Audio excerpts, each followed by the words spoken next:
un sitio como este? Pues se lo voy a contar porque es una exclusiva que además se va a autodestruir en prácticamente unos segundos.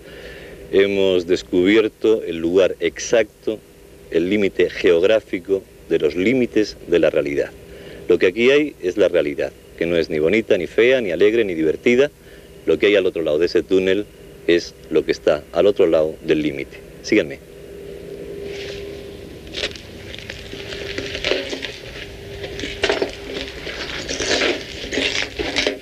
Lo que está al otro lado de la realidad, pues no suele ser hermoso, esa es la verdad, no suele ser demasiado bonito, se van dejando cosas, pero a pesar de todo, si se empeñan en buscarlo, en el fondo de todo esto encontrarán muchas verdades que siguen ocultas. De eso trata nuestro programa. Si buscan y tienen cuidado, podrán encontrar no solamente la verdad, sino la belleza.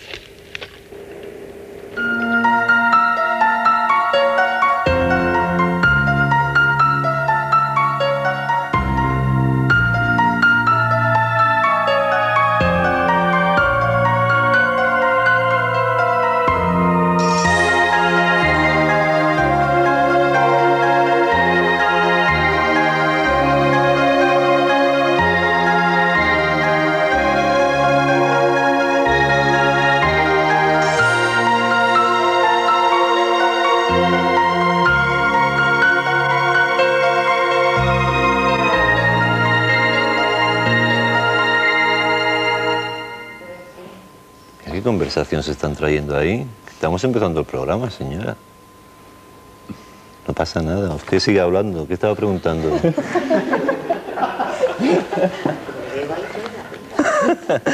Alguna vez hay que ver. ¿Qué he pedido aquí al de barras y estrellas que nos ayude a presentar el programa? Hemos metido la cabecera. ¿Qué pone ahora? Saludos, Andrés. Saludos.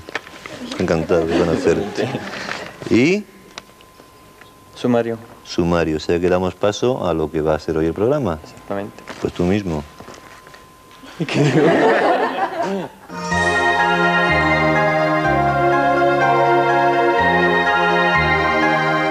En este lugar, llamado de los dientes del diablo, ocurren cosas extrañas desde hace 600 años.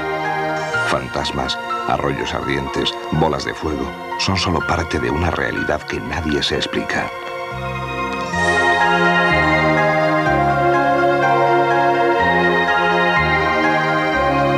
Desde el otro lado, la tecnología no parece tener misterios. Magnetófonos y aparatos de televisión pueden ponernos en contacto con los muertos.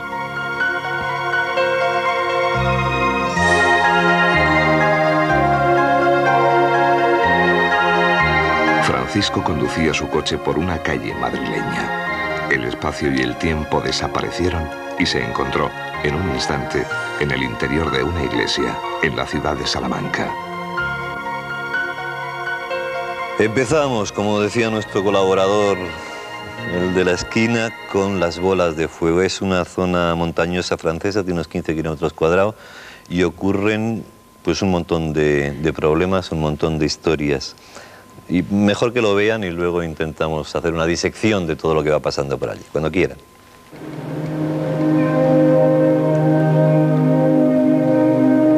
Entre los límites del Ardèche, del Alto Loira y de las Céveras, se halla la región de Belaí, dominada por el monte de Mesén. Aquí la leyenda se alimenta de los volcanes extinguidos a los que se atribuyen fuerzas misteriosas. Porque ¿cómo explicar los extraños fenómenos que perturban desde hace siglos esta aislada región? Donde el bien y el mal parecen librar su eterna batalla. O donde Satán habría plantado sus cuernos, en un lugar llamado los dientes del diablo.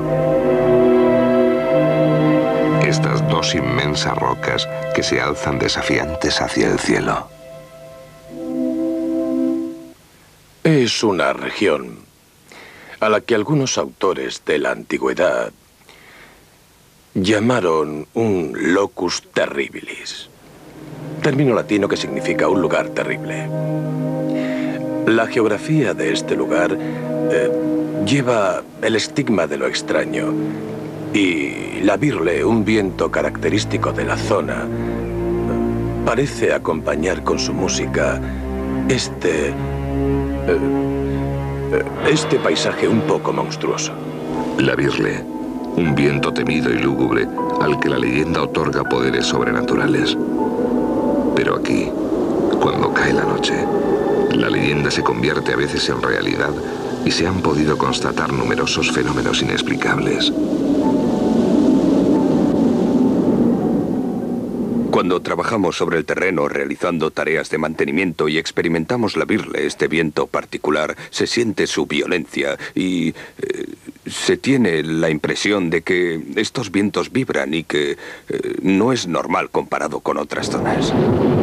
En la época estival hay frecuentes y fuertes tormentas muy violentas con rayos que pueden destruir cualquier cosa.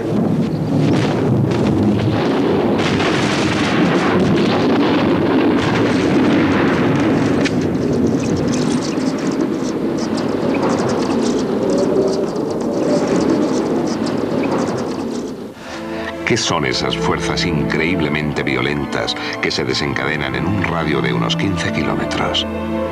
Estos fenómenos eléctricos solo afectan a las instalaciones de la compañía eléctrica. En marzo de 1985, los habitantes de la zona fueron testigos de una serie de incidentes que escapan a toda comprensión. Sin razón alguna, los teléfonos empiezan a sonar de manera frenética. Pero más inquietante todavía es que sin haber habido tormentas ni rayos, hayan resultado electrocutadas muchas vacas en un buen número de pueblos. Estos incidentes no hacen más que añadirse a la larga lista de los extraños acontecimientos que ocurren en la zona. El cronista Jack Monk nos habla hacia 1640 o 50 de la caída de un aerolito que se estrelló contra el pueblo vecino al monasterio de Surgesel. El pueblo de Beser que quedó completamente destruido y todos sus habitantes perecieron. También se han observado en esta región pozos de piedra, pozos de sal y pozos de sapos. Los terrores del pasado, que asustan a mucha gente, se remontan a la Edad Media, cuando la gente buscaba protegerse de los rayos y las bolas de fuego.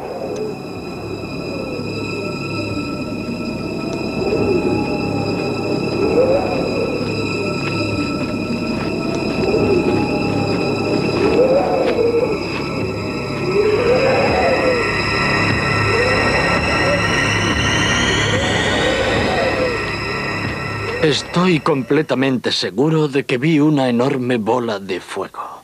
Me pareció casi tan grande como una rueda de carro. Esta bola estaba al otro lado del puente, en la dirección en la que yo iba. Y, como es natural, pasé mucho miedo. No pensé en nada más y eché a correr. Hay también otros testigos que han visto estas misteriosas bolas de fuego, y todas las descripciones coinciden. Maurice Lost también ha vivido la experiencia y no está dispuesto a olvidarla.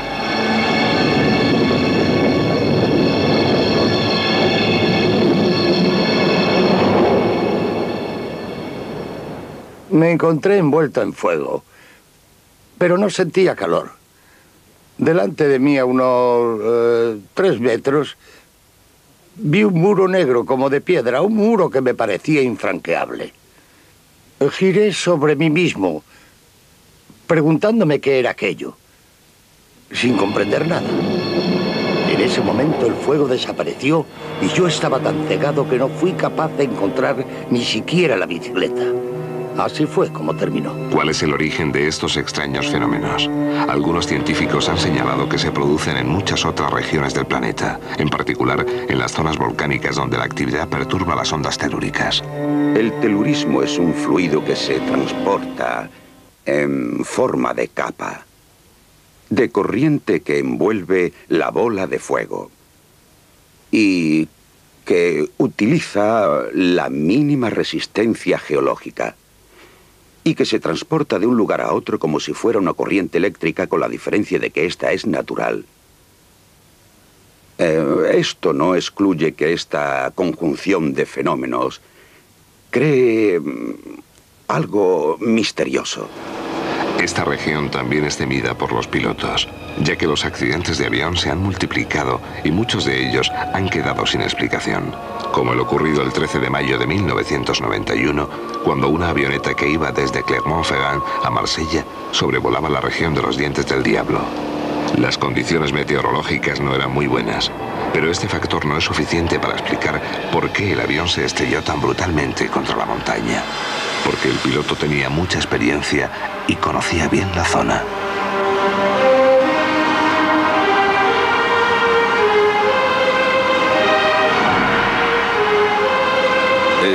Se dice que los aviones que sobrevuelan esa zona se ven sometidos a veces a condiciones un poco particulares, en especial los instrumentos de radionavegación que, en cierta forma, parecen enloquecer.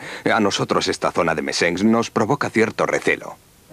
Los antiguos creían que en este lugar terrible estaban enterradas las mesas de oro de los druidas y que era la presencia del sagrado tesoro lo que desencadenaba la furia de los elementos. Y aunque las explicaciones actuales de estos curiosos fenómenos son un poco más racionales, la región de Messens sigue conservando su belleza cautivadora y todo su misterio.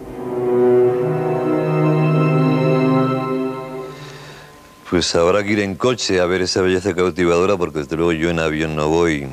Les presento a nuestros invitados. Rafael Rivera, investigador, estuvo con nosotros ya hablando de la combustión y enfadándose con el profesor Rafael Delgado. Por cierto que hubo muchas llamadas diciendo que no trajéramos al profesor Delgado porque era un escéptico total. Yo creo que tiene que haber de todo, ¿no? Pero, naturalmente. Prudel Muguruza, que no solamente está aquí como invitado, sino como autor de una fotografía de una de estas bolas de fuego. Exactamente. ¿Y te dio tiempo a fotografiar? ¿Se te ocurrió en el momento llevar la cámara y fotografiarla? Bueno, no, bola de fuego exactamente, yo no creo que aquello fuese una bola de fuego, ¿eh? Luego ya te contaré. Luego contaremos. Exactamente. Y yo voy a decir la nota científica, porque aquí casi quien da la nota son los científicos, pero no, realmente estamos todos metidos en el mismo carro de intentar acercarnos a la verdad y seguramente no llegar nunca. Es Francisco Pérez Puebla, geofísico, que me imagino que tendrá explicaciones distintas o no tendrá explicaciones, en el mejor de los casos. Bueno, realmente acabo de oír por primera vez el vídeo, ¿no? Y no tenía referencias concretas sobre el asunto, pero efectivamente sí hay explicaciones para muchos fenómenos similares a estos. Hablaremos de todo ello después de la publicidad. Estamos en un par de minutos con todos ustedes.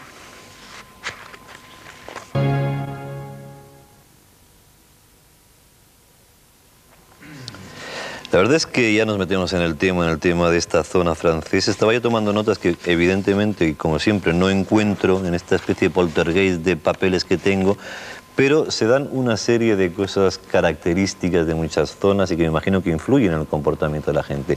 Ese viento, y todos conocemos la tramontana, por ejemplo, aquí en España, el cierzo, que realmente vuelve un poco loco a la gente, la hace irascible. Tierra volcánica, que me imagino que también tiene que influir en el comportamiento, por lo menos teóricamente. ¿Qué más había? La leyenda esa de que había enterradas ahí unas láminas de oro, que seguramente surge como consecuencia del miedo o de todos esos fenómenos que había antes, digo yo. Tú me corriges, Rivera. Hombre, lo que ocurre es que estos fenómenos, sobre todo cuando hablamos de bolas de fuego, habría que estudiarlos cada uno por separado, pero bueno. Aquí hay en el vídeo... Esto parece una psicorragia de cosas, ¿no? Es que esto ha sido exagerado. Vamos, eso ya no es una simple bola de fuego, sino que 50 accidentes de aviones. Sí, aquí tenemos de todo, Pero bien, hay oído dos cosas ahí que me llaman la atención. Una de ellas, cuando hablan de los aviones, precisamente. Pero me llama la atención porque efectivamente hay casos en que en los que los pilotos han visto bolas de fuego. ¿Han visto las bolas de fuego? ¿Las han visto? Sí, las han visto en pleno vuelo, ¿no? Han visto bolas de fuego. Al menos ellos lo cuentan así, en algunos casos. Y luego, cuando se ha referido a que este tipo de fenómenos se da en otros sitios, la verdad es que yo no conozco ningún otro sitio donde se haya producido de tal manera. Al menos de esa forma tan espectacular. Sí, tantos fenómenos y con tantos detalles. Yo no conozco. No digo que no los haya, ¿no? Y lo que sí, conozco otros casos, pero no así. Sino el caso de apariciones de bolas de fuego, pero sin tanto aparato eléctrico. Lo de los rayos, una zona de muchas tormentas y volcánica, hombre, algo tiene que tener, a pesar de una sonrisa escéptica que adivino tras tu barba. Efectivamente. qué duda cabe. ¿Por qué? Por un lado, bueno, he oído al invitado hablar de bolas de fuego que reportan los pilotos. Bueno, pues dentro de mi trayectoria profesional he tenido la fortuna de estar trabajando con pilotos concretamente de la base aérea de Torrejón y en Barajas también, destinado allí como meteorólogo predictor. Y efectivamente en algún caso me han comentado, me han reportado este tipo de fenómenos. Esos fenómenos son conocidos generalmente en toda la literatura científica. Consisten en pequeñas descargas que se producen eléctricas en el interior de nubes o próximos a las nubes, entre diversas nubes, de manera que la descarga se esparce. Como rayitos, digamos, serían en contraste con los rayos que descienden carga desde nube a tierra o viceversa, que también se producen de tierra a nube.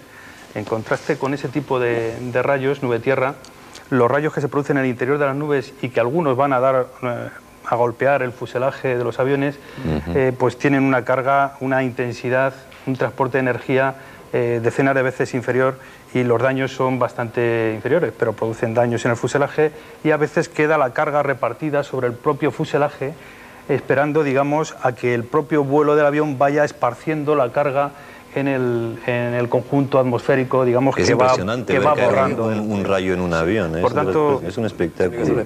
Yo no he tenido esa experiencia, pero lo que ocurre es que en los casos que yo me refiero de pilotos que han visto bola de fuego, que evidentemente tampoco es el típico fenómeno de bola de fuego ya en la Tierra, que eso ya es otro cantar. Se conoce el fenómeno como fuego de San Telmo. Sí, el fuego de San Telmo se llama. Conozco el tema, ahora que lo dices, el título. Pero que en estos casos no, se refieren que han visto la bola de fuego, pero no ha pasado nada. O sea, afortunadamente no ha habido descargas, ni ha habido interferencias, ni ha habido problemas a nivel de la marcha del aparato, ¿no? Probablemente lo importante y lo decisivo está en aquellas bolas de fuego que aparecen, que también en el vídeo la tenemos. La Tierra. Lo que pasa es que, claro, el vídeo pues nos muestra pues, de una forma... Una bola de fuego un poco exagerada, seguramente. Bastante exagerada, no suele ser tan grandes. Realmente tenemos entre 1 centímetro y 1 metro, como un metro ya muy exagerado, ¿no? Bueno, aquí estáis teorizando dos de vosotros y el único que ha visto una bola de fuego encima de la fotografía. Eso iba a decir. Tu bola de fuego, Pruden. ¿Por qué? Vamos a verla por el monitor. Bueno, nos explicas cómo fue un esta poco. bola de fuego estaba totalmente estática, si quieres llamarla bola de fuego. Yo creo que era, ahí está, ¿no? Era algo de tipo totalmente no de origen terrestre, por las sensaciones que tuve en aquel momento y por los análisis que hicieron de la foto, además en Estados Unidos.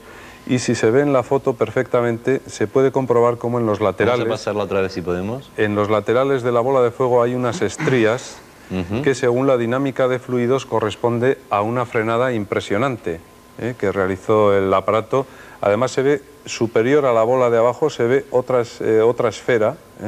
¿Pero qué tamaño podría tener eso? Pues aproximadamente, pues yo diría que, pues imagínate, más grande que una plaza de toros, bastante más grande. Eso es que no es una bola de fuego, eso es un aerolito casi. Lo curioso es que en esa zona sí que ha habido, después he estado investigando y hablando con cantidad de gente que han sido testigos de bolas de fuego. Cazadores. En esa misma zona. Sí, en esa misma zona, en el condado de Treviño. En Treviño, en el enclave de Burgos, que está dentro de la provincia de Álava.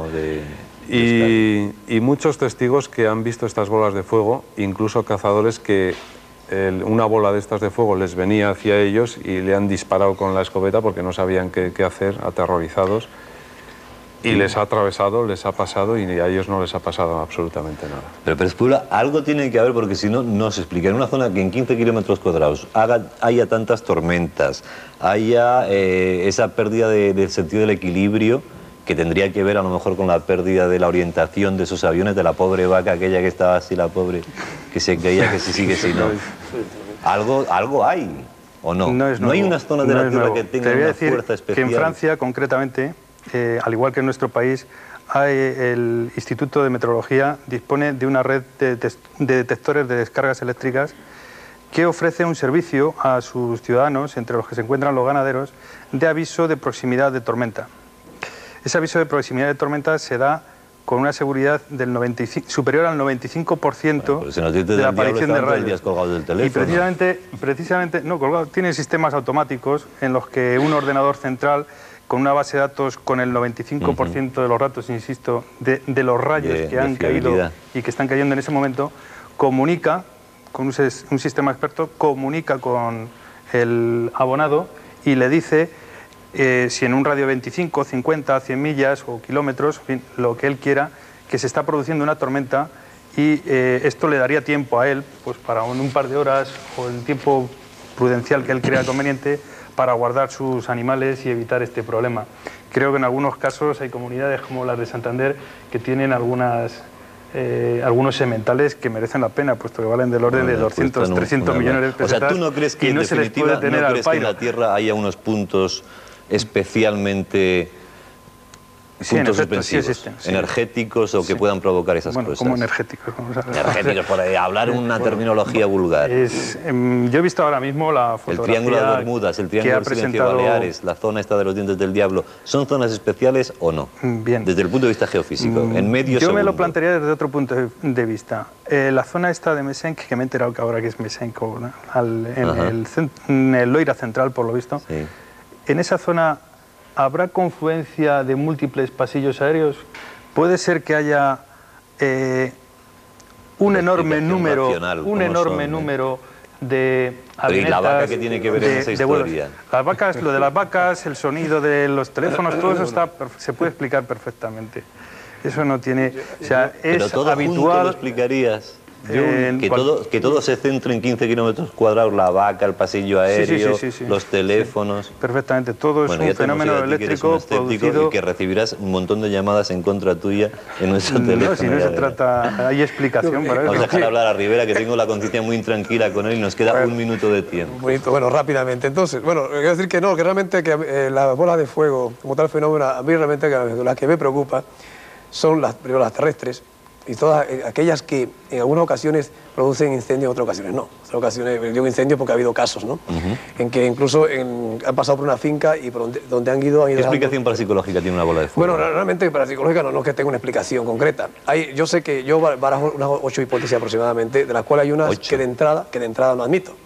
Pues dime las que admito solo, porque no tenemos tiempo para las inadmisibles. Hablamos de que si son problemas demoníacos, que no creo. No creo. Que son espíritus, tampoco creo. Que son entidades extraterrestres, tampoco lo creo. No digo que no sean. Pero bueno, pero que en algunos... Depende de cada caso. En la mayoría de los casos, a nivel paranormal, no le encuentro tampoco explicación. A nivel paranormal. Pero quizás en aquellos casos en los cuales van unidos otros fenómenos, como puede ser la combustión espontánea, de la que hablamos un poco la otra vez, porque ha habido casos de combustiones espontáneas cuando han ido los testigos a ver a la persona en llamas, han encontrado que hay una bola de fuego en la habitación, ¿no? Yeah. Entonces quizá vaya unido ahí en ese un momento, tema y otro. En el sentido paranormal, pero en la mayoría de los casos no creo tampoco que haya un componente paranormal, en principio, en lo que es la típica bola de fuego, vamos. Pruden, por ser protagonista 20 segundos fuera de nuestro 20 tiempo. segundos. Yo creo que la hipótesis más razonable del documental que hemos visto, que se puede aplicar, es lo mismo que pasa en esa otra zona también.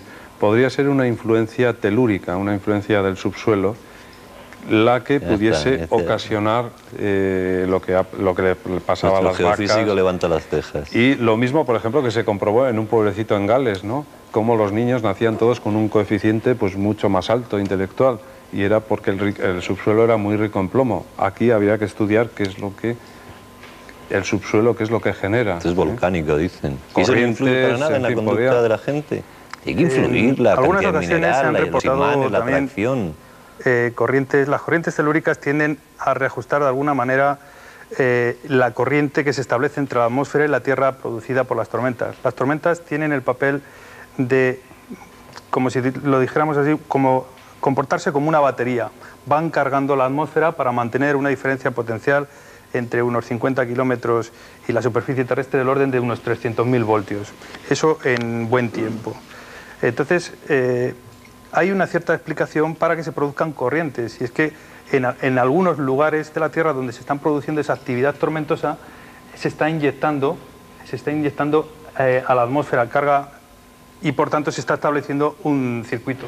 He permitido hacer un pequeño dibujito que explica precisamente cómo hay un movimiento de cargas neto en buen tiempo descendente sobre la superficie terrestre, que está cargada negativamente, y justo en las zonas de mal tiempo donde está esa tormenta, nos encontramos con que la carga es positiva sobre la superficie terrestre, bueno, pues, inducida por la aparición de la tormenta. Luego hay una explicación que sí puede provocar eso. Entonces se producen corrientes desde las zonas donde la carga es negativa hasta aquellas donde la carga es positiva. Y naturalmente, como un chorro esa corriente de rapidísima tiende a desaparecer con la desaparición de la tormenta de esa zona. Los que veis Luego son fenómenos puramente de un momento a otro esporádicos. Los en relación con el...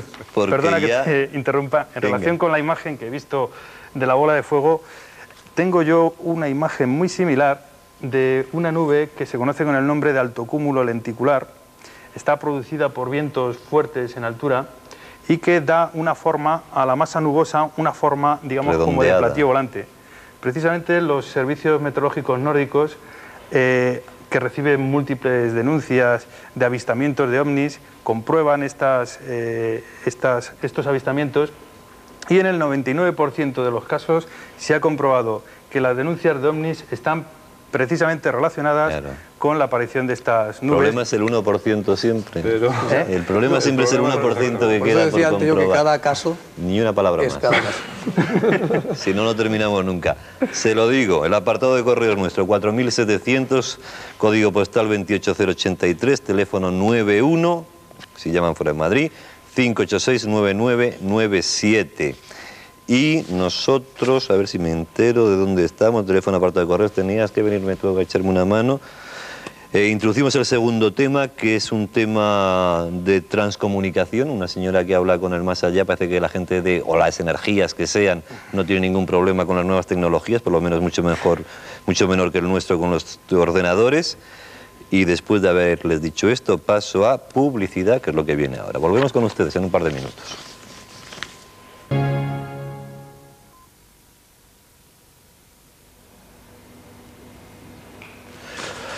Hablamos ahora de las transcomunicaciones, como les decía antes. Monique Simonet, que no se priva de nada, habla con su padre, con sus abuelos, con su nieto y con numerosos amigos, pero evidentemente no es que hable, es que hablan una vez que están muertos ya toda esta gente.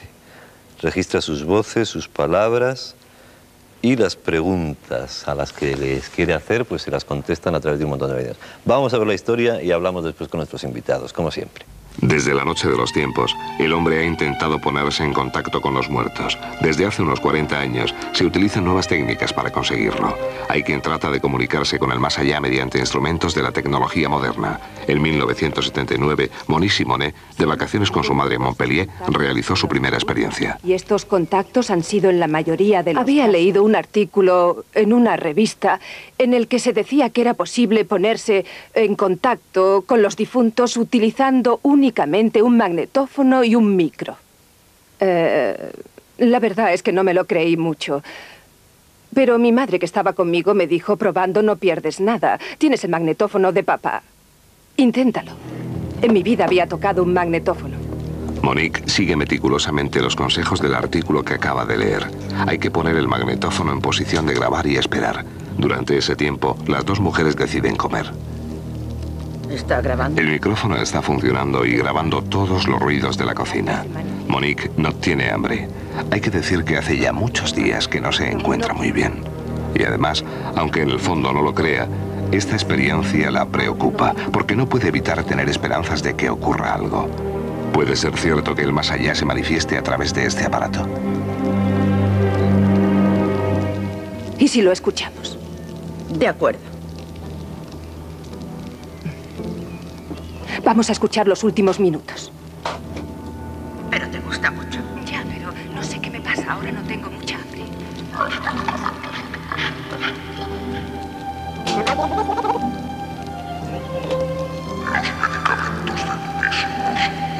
¡Es la voz de tu padre! ¡Es papá! Sí, le he reconocido. ¿Qué ha dicho?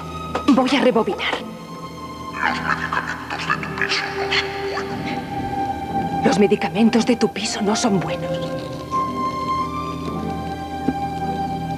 Mira, están caducados. Para Monique no hay lugar a dudas. Su padre, fallecido hace muchos años, es quien se ha manifestado para ayudarla. La voz de mi padre era algo extraordinario de escuchar. No podía creerlo y mi madre se echó a llorar. Después de la primera grabación, me quedé totalmente cautivada por lo sucedido. Era apasionante. Y continué haciéndolo al día siguiente y en los días sucesivos. Y funcionaba siempre. Yo hablaba y a veces mi padre hablaba por debajo de mi voz. Al oír mi voz, escuchaba también la de mi padre por debajo de la mía. Monique también había vivido una prueba terrible. La muerte de su hijo de 11 años. En vida, ella le apodaba Cecil. Y él a ella, Mamín. Papá, eres tú. Cecil, eres tú. Sí, te oigo bien. ¿Estás bien, Cecil? Sí, estoy bien. Tienes un mensaje para mamá. Hola, mami. La transcomunicación instrumental no es tan reciente como pueda parecer. Se desarrolló hace unos 40 años y en los últimos tiempos se ha extendido mucho, especialmente en Alemania, pero también en Italia, en España y en Francia también. Consiste en grabar mensajes que llegan a través de diferentes aparatos, como puede ser un magnetófono o la pantalla del televisor, el ordenador e incluso mensajes recibidos por teléfono. Parece ser que se pueden atribuir a personas difuntas. En algunos casos muy raros, poco frecuentes por desgracia, se han analizado las voces que han sido grabadas y han resultado ser idénticas a las de las personas fallecidas. Estas misteriosas grabaciones intrigan a los medios de comunicación y muchos artículos hablan de las experiencias de Monique Simonet. A raíz de ello, Monique recibe muchas cartas de personas que han perdido a un ser querido y que le piden que entre en contacto con él. Me escribía mucha gente, cientos de personas.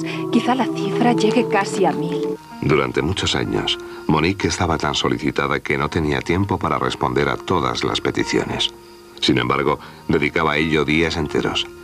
Cada carta era un llamamiento angustioso que ella no podía ignorar. Incluso perdía horas de sueño, pero tenía que continuar, porque mucha gente había depositado en ella todas sus esperanzas y esperaban una respuesta. La explicación sería que son nuestros cerebros los que imprimen los sonidos en los aparatos. Yo no digo que esa sea la explicación a todo, pero creo que nuestro cerebro podría ser capaz de hacer algo absolutamente extraordinario con los aparatos de grabación. Thérèse Cruffel vive con el dolor y el constante recuerdo de su hijo Pascal, fallecido a los 19 años en un accidente de moto. Su foto era la única presencia que le quedaba de su hijo, hasta que un día se produjo un extraño fenómeno. Quizás sea Pascal que quiere comunicarse con ella. Thérèse decide tratar de establecer contacto con Pascal y se presenta en casa de Monique Simonet, de la que ha oído hablar a menudo. Gracias.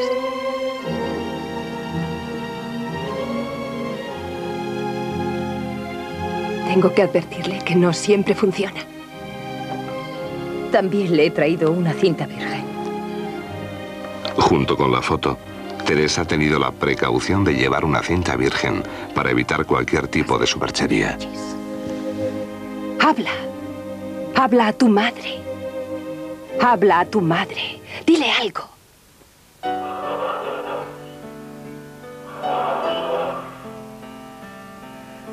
Pascal, dile algo bonito a tu madre.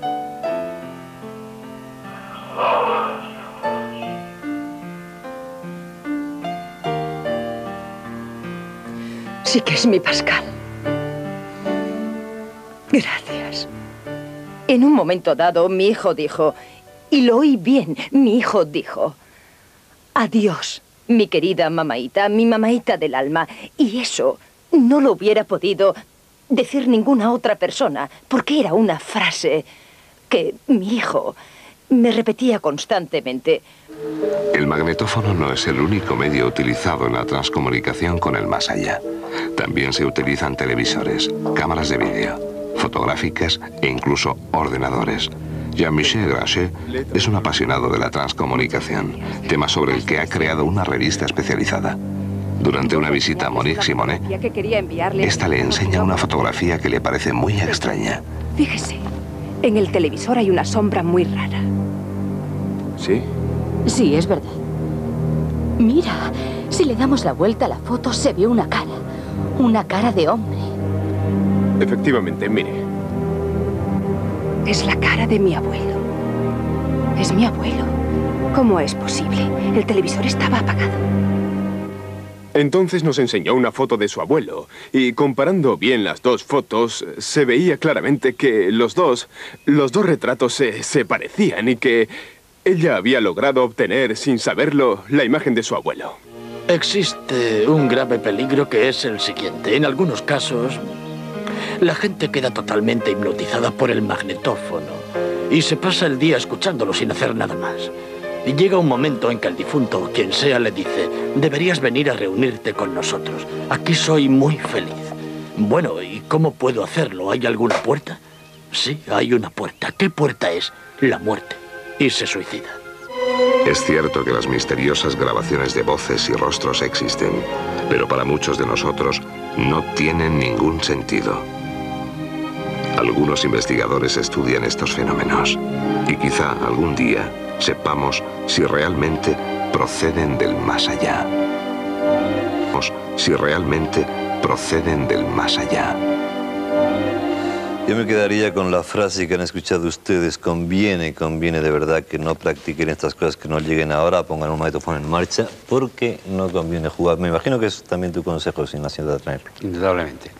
Esto puede ser cosas que empiezas de broma y terminas pues muy totalmente condicionado por el fenómeno. Claro, él te puede a ti, es decir, que muchas veces ni siquiera... Puede que de ser nosotros los que estudiamos el fenómeno o manejamos el fenómeno, es el fenómeno quien nos maneja a nosotros. Yo no me cansaré de decirle de verdad que no se metan en berenjenales que no compensan, no porque los fantasmas estén ahí, sino porque uno puede creer que están ahí, que es mucho más peligroso, que es lo que decía Sinesio Darner. Don Manuel, usted dice que si no es de temas acústicos no sabe, no contesta, nos estaba diciendo. Es doctor en físicas y catedrático de la universidad, especialista en temas acústicos. ¿La psicofonía tendría una explicación científica? No, ninguna. Es decir, para captar las señales sonoras tiene que haber una fuente que lo genere, y luego están los micrófonos y a partir de ahí el resto del equipo, pero que tiene unas características de frecuencia, de sensibilidad, energía mínima que recibe. Entonces, dentro de esos márgenes sí es posible y tiene una explicación, aunque nosotros, puede haber micrófonos más sensibles que el oído, nosotros no lo captemos y el micrófono sí. Ahora, fuera de esos márgenes, ni muchísimo menos. Y en la película que hemos visto, con un equipo comercial casero, realmente es inaudito, y mucho más la afirmación de que es la voz del padre o del hijo. Reconocer la voz, Eso ¿no? es increíble, porque en el tema de cotejado de voces, que hoy en día pues, tiene una gran importancia desde el punto de vista judicial, hay que grabar la de la misma persona que se piensa dos veces en unas determinadas condiciones, y a pesar de ello hay unas extraordinarias dificultades para poder afirmar que es la misma persona. Con equipos súper sofisticados y aquilatando al máximo las... Sí, por descontado, y con unos equipos enormemente sofisticados, por lo cual esa afirmación, la verdad es que no tiene base. Usted sí cree en todo esto, ¿no? Sí, está súper demostrado que el fenómeno existe, y que incluso, como os comentaba antes, el fenómeno se produce en campanas de vacío, donde no puede entrar ningún tipo de sonido, el y se produce dentro de cámaras de Faraday, en la cual no puede entrar ninguna onda electromagnética. Hablaremos si se puede producir, porque decía el catedrático que eso era radicalmente imposible. Un poquito de publicidad y volvemos a este debate.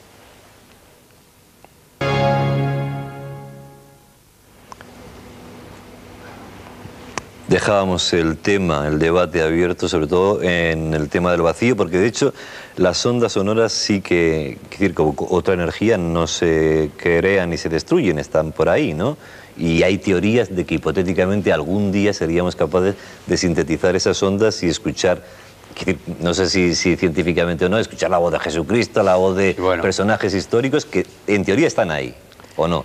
Pero hay un hecho evidente de que no se trata de un eco, puesto que contestan inteligentemente a las preguntas que nosotros Eso realizamos. sería el secreto de la psicofonía, tanto, ser el diálogo, ¿no? Que era una sería... de las teorías que había, que era pues que se recogían ecos, palabras perdidas. Esto está totalmente descartado, porque te llamarían por tu nombre, o por el tuyo, o por el mío, y se dirían cosas concretas. El fenómeno está sobradamente demostrado. Ya no se trabaja con magnetófono. Hoy día se ha llegado a la psicofonía dialogante, con un utillaje muy complicado. Pero lo más curioso de todo es que ellos mismos, y digo ellos entre comillas porque No sabemos Cuando hablas realmente de ellos, lo que es. ¿quiénes hablas? De lo que sea, de la inteligencia los dueños que produce de las voces. de la inteligencia que produce el fenómeno. Te van indicando el tipo de aparato, las horas más adecuadas, si aquel aparato, aquel micrófono no le sirve, te van indicando el perfeccionamiento del utillaje para llegar a unas comunicaciones más perfectas. Y hoy se mantienen conversaciones que duran pues minutos, 7, 8, 9 minutos de pregunta-contestación, pregunta-contestación. Pues te ha dicho Sinesio algo que el profesor, el doctor Manuel niega tajantemente, que es lo de la campana de vacío. Usted dice que se pueden hacer psicofonías en una campana... Siempre y cuando haya un aporte energético como luz, por ejemplo, luz. El que se puede hacer en una campana de vacío demuestra que no es una onda de presión, que no es una onda acústica, y sin embargo el fenómeno surge igual. Pero tiene que haber un aporte energético, en este caso luz. Si lo hacemos en vacío... Luz exterior a la campana. Si lo hacemos totalmente en un vacío absoluto y en la más absoluta oscuridad, no obtenemos nada. Porque no hay energía, no hay un soporte energético. No hay un soporte que canalice esa otra energía que sería la voz. Esa inteligencia, sea lo que sea, modula ese sonido. Por ejemplo, el sonido del bosque, o de la lluvia, o el oleaje del mar, es de los sonidos que mayoritariamente son modulados para obtener voces. Y oyes perfectamente como el sonido de la lluvia deja de ser sonido de la lluvia y se transforma en voz. Claro, yo creo que estos son técnicas que hemos estudiado y que corresponden, como hemos hablado, a otra física que desconocemos. Pero... Ahí le quiero coger yo después, pero déjeme ya sé que le vas a coger ahí. Para don Manuel, porque me preocupa el tema ese. Desde el punto de vista científico de un experto en acústica, ¿por qué en ese vacío es imposible y por qué fuera sí sería, no sé si posible o no desde su punto de vista? Sí.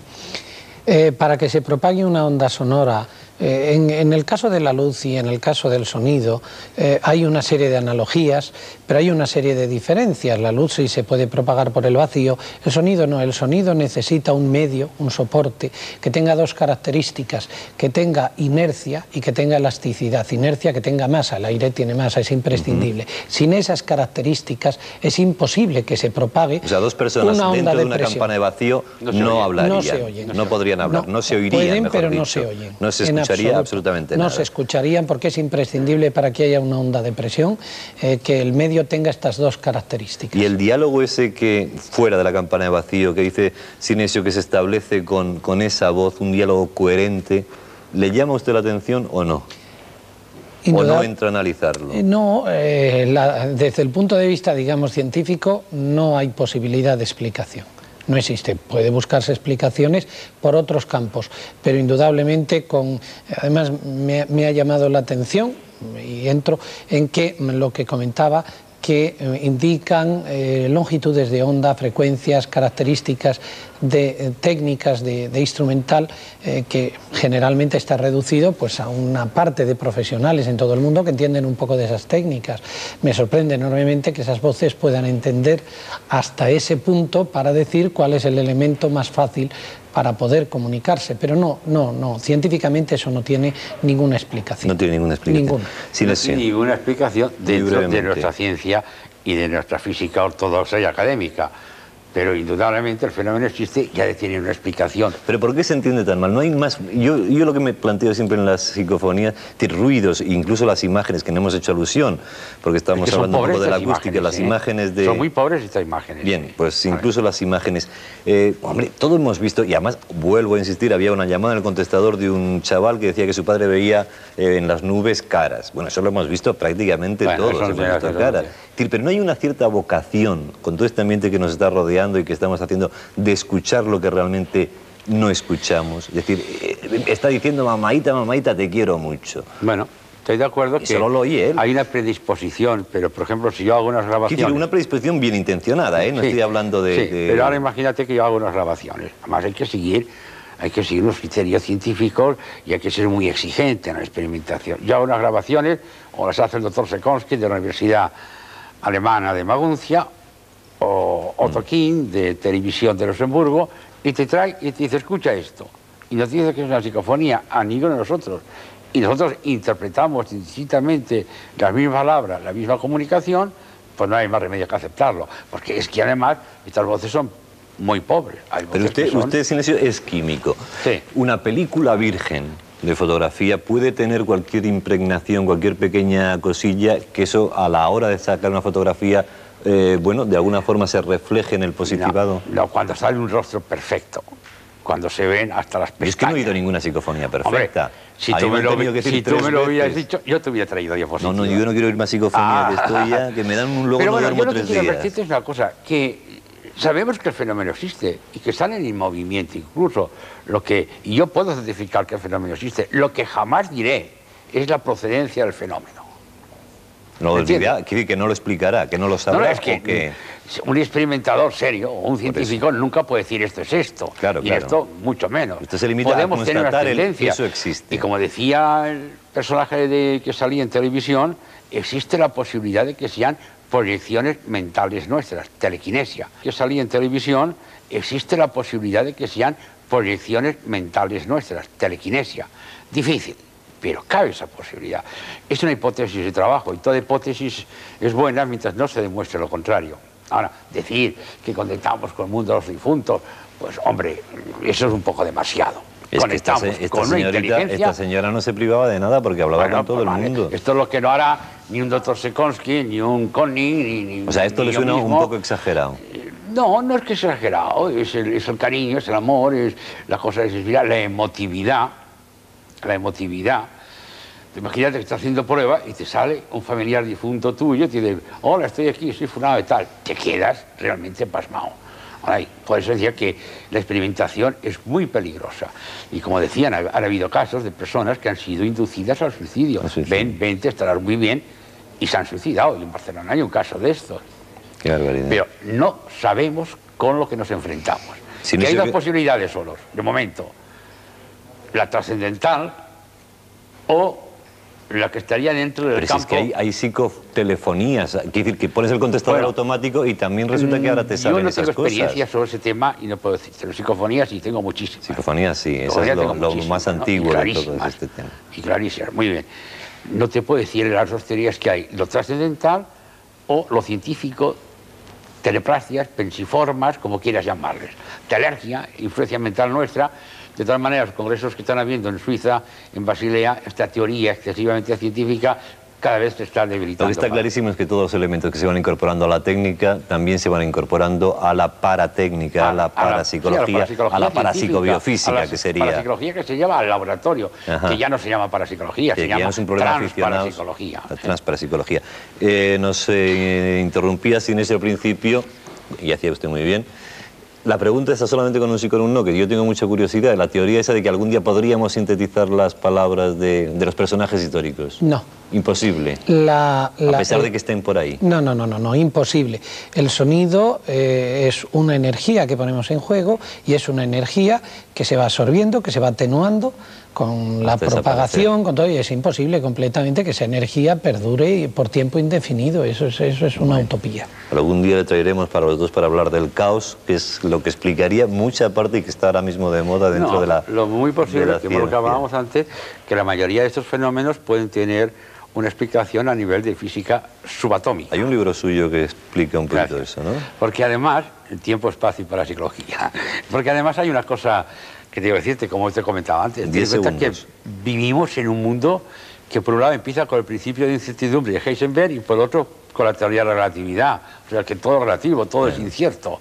Estamos tú y yo aquí. A mí la historia del caos me parece apasionante y todo lo de la física cuántica de ahí para abajo me parece que va a dar explicaciones. Yo opino como químico y tú como físico más que yo seguramente, indudablemente con mucho más conocimiento de causa, de que la mayoría de estos fenómenos encontrarán una explicación a nivel subatómico. Pues yo no sé si a nivel subatómico no encontrarán los fenómenos de los que vamos a hablar ahora, que son de los, cuesta hasta difícil, teletransportados. Francisco conducía su coche por una calle madrileña. El espacio y el tiempo desaparecieron y se encontró, en un instante, en el interior de una iglesia, en la ciudad de Salamanca. Bueno, pues vamos a hablar de teletransportados. A mí este es un tema que me parece complicado, porque es realmente cargarse, bueno, pues dos esquemas que han sido permanentes en nuestra vida, que son el espacio y el tiempo. Jaume Bordas, que es un viejo conocido ya de este programa, y José Guijarro, es cargarse el espacio y el tiempo, de un plumazo. Por supuesto que sí. Sí, sí. O sea, separas esas dos medidas teóricamente convencionales, pero que nadie somos capaces de explicarnos, y ya está. Es entrar en lo que diríamos la metalógica. Superar nuestras barreras de la razón y entrar en un mundo que tal vez resulte cuasi onírico, pero que no por eso deja de ser real. Yo, viendo las explicaciones que se habían dado aquí en la documentación, porque yo soy un ignorante y lo he dicho muchas veces sobre estos temas, veía que también había explicaciones como de agujeros negros. Quizás hay más también. Desintegración, reintegración. Una de las explicaciones que había, por ejemplo, era una de los agujeros negros.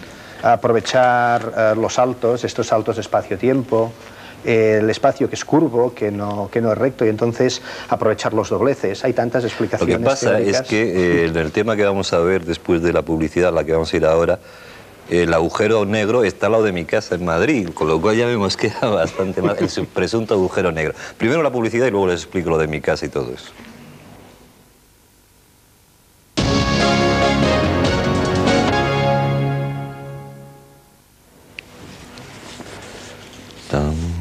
Bien, pues como les decía, vamos a ver esta historia que no es ni la primera ni la última. Tenemos un testigo aquí en el estudio de algo que pasó parecido a lo que vamos a ver y luego hablaremos con él. De un señor que, como les decía, iba por una calle céntrica de Madrid y apareció en Salamanca de repente. Vamos a ver.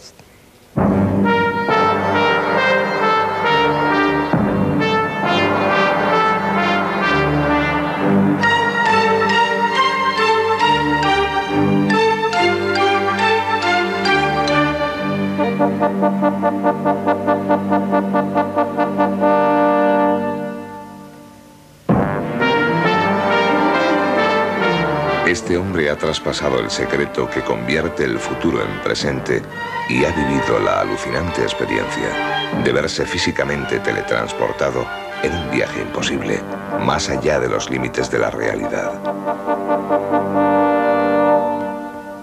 Francisco Armas Ramírez de Berger, 46 años, vive en Madrid. Para su familia y quienes le conocen, Paco es un hombre extrovertido y cordial, un tipo simpático. Trabaja como administrativo en las oficinas del InSalud. Mi vida es normal, pues como la de mucha gente. Es familia, trabajos, vida, hijos. Hasta que un buen día, jugando con uno de mis grandes amigos, me dijo que yo tenía posibilidades de leer la mano. Toma, joder. Bueno, ¿tú qué pasa? ¿Me estás haciendo trampas o es que me lees el pensamiento? Para Paco, hasta entonces todo se había reducido a simples corazonadas o casualidades sin mayor importancia. Pero eran demasiadas coincidencias y cuanto preveía, cobraba asombrosa exactitud y empezó a tomar en serio esa capacidad que tenía para adivinar el futuro. Hay otra cosa que también... Así fue aficionándose a la quirología y a la quiromancia, pero eso sí, sin cobrar jamás un céntimo a cambio y considerándose en todo momento un aficionado en estos temas. Estaba a punto de verte en la cárcel. Yo me lo tomé en plan de juerga, la verdad es que yo me lo tomé en plan de risa, hasta que ocurrió lo de Chus. ¿Me lees la mano? A ver, déjame tu mano. Cosas buenas, por favor. Mira, tú este año te casas seguro. Oye, Paco, mejor léele la mano a ella, que la que se casa conmigo es ella. Vale, ¿no? Hombre, no tiene dinero. Mira, tengo algo que decirte muy serio. Y lo que empezó entre copas, risas y bromas, se convirtió en una nueva visualización para Paco, en un súbito flash que le permitió ver con claridad lo que habría de ocurrir y que desgraciadamente sucedió muy poco después. Esta mujer, pues cuando yo me la encontré, se me abrazó llorando y me dijo: Paco, ¿qué va a ocurrir más de mi vida? Quiero saber mi destino. Y eso es lo que me hizo replantear mi actual vida. Porque yo pienso que no es que tenga poderes, pero sí facultades para encaminar a la gente. A María Jesús de repente le cogió la mano y con un tono un poco triste le dijo que si tenía un hijo, que se iba a ir de vacaciones con él y que tuviera cuidado porque al ser un crío inquieto, pues que iba a tener problemas si le iba a suceder algo. Nos pareció una persona bastante simpática y con veracidad de lo que decía, como lamentablemente así sucedió, ya que el hijo de María Jesús, un crío pequeño, ese verano se subió a un poste de alta tensión y lamentablemente falleció. El El 29 de enero de 1985, Paco había madrugado para llevar a su mejor amigo al aeropuerto de Barajas. Este tenía que volar con destino a Bilbao. Sin detener la marcha, tomó el camino de vuelta ante el desconcierto y la incredulidad de su amigo. Mira, hay algo que tú me conoces muy bien. Aquel 727 se estrelló contra la ladera de un monte en la maniobra de aproximación al aeropuerto. No hubo supervivientes.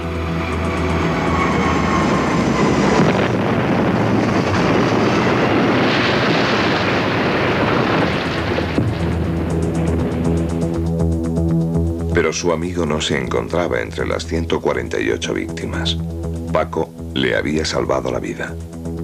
Y me abrazó de una forma muy cariñosa y le dije, olvídate que dejaremos de ser amigos, me harás una faena muy seria.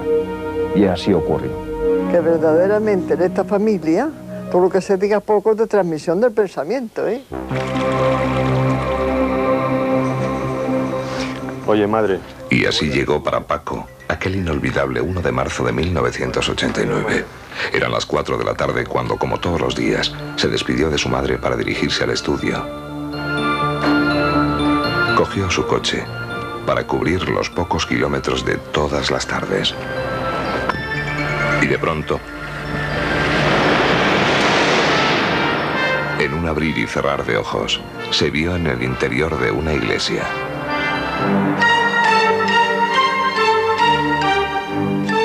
Por un instante, un hombre sensato, equilibrado y razonable, sintió el pánico de estar perdiendo la razón.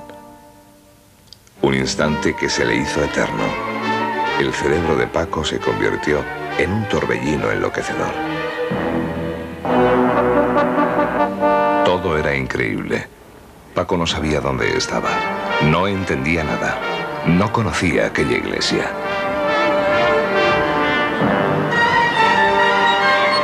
Salí de la iglesia, no sabía dónde estaba, hablé con unos matrimonios, te pregunté qué iglesia era aquella. Me dijo que era la iglesia de los dominicos de Salamanca. Cogí el coche, lo visualicé en ese momento, estaba allí cerca. Me metí, arranqué y me vine directamente a Madrid corriendo, no sabía qué es lo que había ocurrido. Su única obsesión era llegar cuanto antes al estudio y hablar con Carmen para buscar una respuesta, si es que existía explicación alguna. Carmen, no sé qué me ha pasado, me estoy volviendo loco. Habíamos quedado a las 4:30, pero no llegaba. Así que llamé a su casa y su madre me dijo que había salido hacía un ratito. Llegó a las 7:30. Cuando abrí la puerta le encontré pálido, muy descompuesto, muy nervioso. Le pregunté qué había pasado. Me dijo que se había encontrado de repente en Salamanca. Le miré asustada, sin entender de qué me hablaba. Reflexionando, nos dimos cuenta que en esas 3 horas no había tenido tiempo de ir a Salamanca y volver en coche. Le recordé que esa mañana había cambiado el aceite del coche y le pedí que lo comprobáramos. Bajamos y efectivamente en el kilometraje que marcaba estaban solamente 230 kilómetros. Solo podría ocurrir que él hubiera hecho un camino, o el de ida o el de vuelta, pero no los dos. Hoy, después de 4 años, la vida de este hombre sigue marcada, quizá para siempre, por el recuerdo de aquel viaje inconcebible. Para Francisco Armas, los efectos y los hechos que vivió están muy claros, pero la causa que los produjo permanece inalcanzable para su razón. Esta es la historia de Paco y la verdad es que a mí me preocupan bastante más que las visiones esas posteriores que prácticamente lo ve todo. El hecho de esos 230 kilómetros, que es la distancia efectivamente que hay entre Madrid y Salamanca, que marcaba el cuentakilómetros de su coche. ¿Esto ocurre con frecuencia, Jaume? Frecuencia no es un caso frecuencia, pero se han dado... Quiero decir, pero ahí hay una literatura médica, sí, una literatura parapsicológica. Literatura hay muchísima, ¿no? Ahora, saber si es cierta del todo o no. ¿Y cómo se podría explicar de otra forma, si no fuera...? Bueno, en el reportaje no queda suficientemente clarificado las circunstancias que rodean al hecho de la teleportación, pero en muchos casos, y bien documentados, estos viajes a través del espacio-tiempo de una forma extraña suelen producirse tras la entrada de nubes, y justamente en ese momento el coche en el que viajaba, pues cuando sale de esa nube, el paisaje ha cambiado y se ha producido un cambio sustancial de circunstancias. Este hombre pasaba en una calle que sí que es imposible, ¿no? Porque me la conozco. En este caso ha ocurrido, baches hay, pero ha ocurrido en una ciudad todavía. Y se modifica un poco el contexto normal en el que ocurren estos casos de teleportación. No obstante, existen, digamos, casos bastante documentados de Madrid, en Barcelona, de circunstancias similares o al menos parecidas, es decir, personas que han salido de sus domicilios, se han colocado en el coche y que a lo mejor tardaban un tiempo muy determinado en cruzar la ciudad y ese tiempo se ha visto o muy prolongado o muy acortado de una forma inusual. Y algo que también es muy curioso, y es que en algunas de esas teleportaciones, yo recientemente he estado estudiando un caso en Gran Canaria similar, se ha producido un incremento de la gasolina que había en el vehículo. O sea, no solamente no gasta, sino que se le llena el depósito. Efectivamente, es decir, digamos que el fenómeno es un poco generoso en ese sentido, ¿no? Concretamente me estoy refiriendo a un caso ocurrido en Gran Canaria, en la que una mujer, tras haber tomado una curva de deceleración de una autopista, entró en una nube. En el interior de esa nube pudo ver una especie de haz de luz que la transportó. Hay un vacío en su mente que solamente puede ser rescatado a través de la hipnosis y, bueno, apareció pues 30 kilómetros más allá, en un lugar conocido como la Caldera de los Marteles, en un lugar abrupto, con... Hombre, lo que pasa es que a mí no me gustaría decirlo porque a lo mejor los de tráfico toman venganzas, pero todos alguna vez conduciendo, sin llegar a dormirnos, de repente nos damos cuenta de que estamos, pero ¿dónde estoy y tal? En carreteras que más o menos conoces, en bueno, circuitos. Es que claro, hay una cosa que es importante, nos fijamos ¿hasta mucho... qué punto eso es una cosa real? ¿Realmente se duerme y es capaz de conducir dormido? Que sería otro fenómeno también. Nos fijamos mucho en el fenómeno, pero por desgracia no en el individuo. Yo creo que nos tendríamos que fijar mucho más en el individuo. O sea, antes de aceptar el caso, hacer pasar a esta persona una serie de pruebas determinadas. Y cuando tú sometes a hipnosis a esa mujer que hablabas de Gran Canaria, ¿qué dice que pasó en ese momento? En este caso concreto ella hablaba de que una vez en el interior a través de este haz de luz, llegó a una estancia ovoide con mucha luz. O sea, un platillo. En un platillo volante. Pero los hombres están muy presentes en estos temas de teletransportación, ¿no? Generalmente suelen pasar. Pero cuidado, que la hipnosis tampoco es demostrativa. Yo he tenido muchos casos de presuntos pues, abducidos y la verdad, en muchos casos son fabulaciones. O sea, la hipnosis no es demostrativa. Quizás en un 95% no lo es. El fenómeno está. La persona te cuenta algo que puede ser también una fabulación. Porque una persona, por muy hipnotizada que esté, nos puede engañar también. Pero yo lo que digo, que el caso de Francisco, hombre, es para volverse loco. A mí me ocurre eso y no se me ocurre coger el coche y volver a Madrid. Me voy al primer hospital de urgencia y digo que estaba en Madrid hace 2 minutos. Que yo no estaba aquí, pero claro, es que a lo mejor no, porque me da vergüenza decirlo. Sí, pero... ¿Cuál es la reacción de una persona que está...? Muchas veces la teleportación suele ser el colofón a una serie de experiencias previas. Hemos visto, por ejemplo, en la escenificación anterior, que este hombre ya tenía unos antecedentes relacionados con los fenómenos paranormales. O después los tuvo a raíz de eso. Esto es algo estamos divagando sobre algo que tenemos aquí. Un señor que es testigo y que ha sido protagonista de algo parecido. ¿Qué es lo que te ocurrió a ti exactamente? Pues nos dirigíamos de Almería hacia Barcelona en una furgoneta. ¿Nos dirigíamos quién, tú y...? Sí, y mi hermano. Y más o menos al cabo de 1 hora de viaje, pues vimos como unas luces en el fondo que parecía como un tráiler volcado y pensamos que era un accidente. Minutos o segundos, no se puede precisar, vimos como una especie de figura que estaba al lado izquierdo de la carretera. Esta figura era como translúcida, parecía que flotaba. Y la única palabra que recuerdo es que mi hermano dijo, es un fantasma. Cuando estábamos a su altura, pues los pelos se me erizaron. Recuerdo que seguí conduciendo y la observaba. Y al cabo de un momento las luces aquellas que habíamos visto delante no estaban. Entonces tampoco estaba la carretera. O sea, a partir de este momento esto empieza a ser como una película, ¿no? Resulta que yo me veía a mí y a mi hermano por detrás. y delante de nosotros, en la furgoneta, había como unas luces enormes que cada vez se iban haciendo cada vez más grandes, se aproximaban más. Al fondo, pues había una figura muy alta también. La anterior posiblemente... Luminosa y todo eso, ¿coincidía un poco con ese haz de luz al que se refería antes Yamen? ¿O era una figura clara? No, aquella era concreta. La primera no, la primera era como translúcida, era algo así como una persona que flotaba como si tuviese escafandra, ¿no? La segunda no, la segunda era un cuerpo humanoide, alto, muy alto, yo creo que más de 2,5 metros por lo menos. Levantó la mano y entonces ya vi más cosas todavía, ¿no? Aquello parecía como una especie de pequeña ciudad. Y habían como unas maquinitas pequeñas, parecían los toros de cargar paquetes, de cargar cajas, pero de color amarillo también, pero no tenía ruedas, flotaban. Y se deslizaban de un extremo al otro de aquellas luces enormes, pues, a una velocidad increíble, ¿no?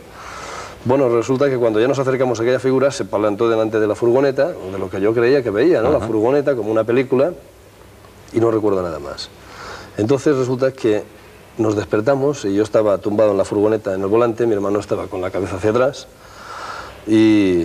Pero te despertasteis, es decir, que salisteis de un estado como de sueño. Sí, parecía sueño. Lo más parecido al sueño. Lo más parecido, pero era distinto, era como anestesiados o algo así, porque se oían voces de fondo, ¿no? Y entonces, claro, ya me acabé de despertar y vi la gente que me decía que estaba borracho.